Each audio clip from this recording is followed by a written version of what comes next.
500 रुपया का नोट पड़ा हो तो आपके पैरों में फेविकोल चिपक जाएगा, आगे नहीं बढ़ सकते। 500 का नोट आपको हिला देगा, आप ऐसे हो गए बार बार, और फिर आसपास देख के धीरे से उठा लो। 500 रुपया आपको आगे नहीं बढ़ने देगा।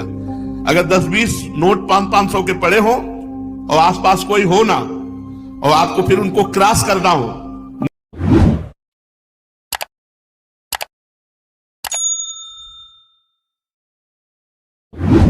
निकल जाना हो वहां से, फिर आपकी परीक्षा होगी कि आप कितने बहादुर हो, कि आप उनको रौंदते हुए निकल जाओ, उनका कोई महत्व ना हो। जैसे रद्दी कागज ऐसे तुम्हें, लेकिन ऐसा नहीं होगा। अगर एक कदम चलोगे, पीछे 500 का नोट है, आगे 2-4 नोट पड़े हैं, तो आसपास पहले दृष्टि जाएगी, कोई देख तो नहीं रहा है, फिर धीरे से उठा लेंगे। भले हम वो कहीं दान पेटी में डाल दें, लेकिन उठा जरूर लेंगे। क्यों उठा लिए? क्योंकि महत्व है, धन में महत्व है, भोगों में महत्व है। तो ये कहने की बात अलग है कि अरे भाई हमें स्वर्ग के सुख नहीं चाहिए, हमें मोक्ष नहीं चाहिए, हमें प्रेम चाहिए। हम तो ठुकरा देते हैं स्वर्ग के सुखों को, मोक्ष को ठुकरा देते हैं, और 500 का नोट ठुकरा के आगे नहीं बढ़ सकते हैं। अगर गुलाब जामुन मिठाई की बात आ जाए तो मुंह में पानी आ जाएगा, और ठुकरा देते हैं मोक्ष, ब्रह्मानंद। ये सब कहने की बातें हैं। स्वर्ग के दिव्य दिव्य भोगों को ठुकरा सके ऐसा भगवत प्रेमी महात्मा ही केवल होता है।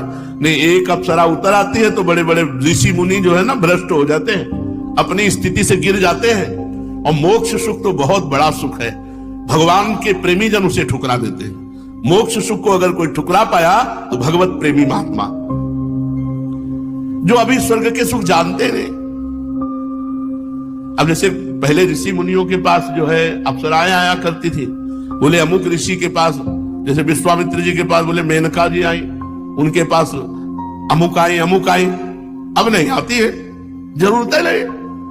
वो तो जो समस्त इंद्रियों पर विजय प्राप्त करके मृत्यु लोक के समस्त भोग प्रणाली को रौंद दिया और हेरा नहीं उनकी तरफ, तब दिव्य लोकों की अप्सराएं उनके सामने आती है। यहां दिव्य आने की जरूरत है नहीं।